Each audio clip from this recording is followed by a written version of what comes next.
प्रधानमंत्री नरेंद्र मोदी ने सतना के चित्रकूट में श्री सद्गुरु सेवा संघ ट्रस्ट में आयोजित किए जाने वाले कई कार्यक्रमों में शामिल हुए। प्रधानमंत्री ने रघुवीर मंदिर में पूजा अर्चना और दर्शन किया।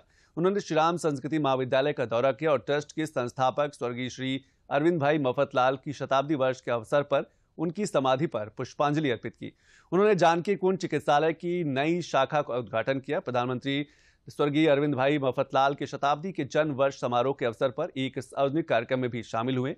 श्री सद्गुरु सेवा संघ ट्रस्ट की स्थापना में 1968 में परम पूज्य रणछोड़दास जी महाराज ने की थी। श्री अरविंद भाई मफतलाल परम पूज्य रणछोड़दास जी महाराज से प्रेरित थे। उन्होंने ट्रस्ट की स्थापना में महत्वपूर्ण भूमिका निभाई है।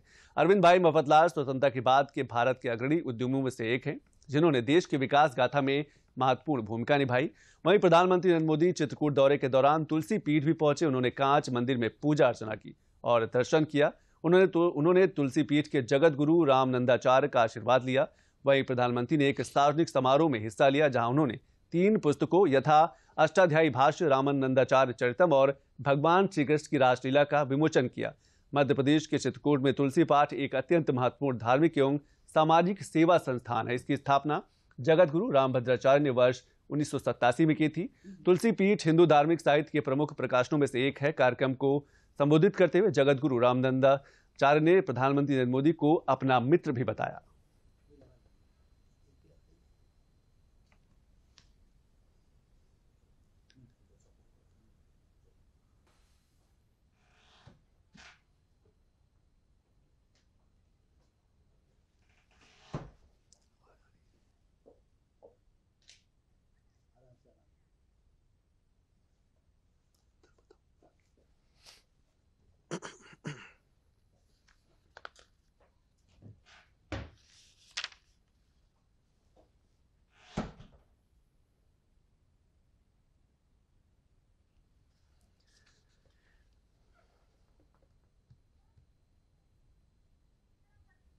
दो मित्र हैं। प्रधानमंत्री नरेंद्र मोदी ने संस्कृत भाषा को लेकर देश में अपनाए जाने वाले विरोधी रवैये की आलोचना की। उन्होंने कहा कि इस भाषा की ये कोई चाटुकारिता नहीं।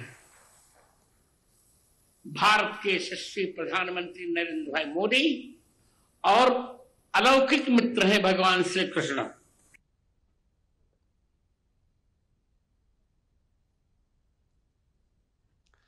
प्रधानमंत्री नरेंद्र मोदी ने संस्कृत भाषा को लेकर देश में अपनाए जाने वाले विरोधी रवैये की आलोचना की। उन्होंने कहा कि इस भाषा की उपेक्षा करने वाले कभी सत्ता में वापसी नहीं कर पाएंगे। साल के कालखंड में भारत को तरह तरह से जड़ों से उखाड़ने का प्रयास हुआ। इन्हीं में से एक था संस्कृत भाषा का पूरा विनाश। हम आजाद हुए, लेकिन जिन लोगों ने गुलामी की मानसिकता नहीं गई, वो संस्कृत के प्रति वैर भाव पालते रहे।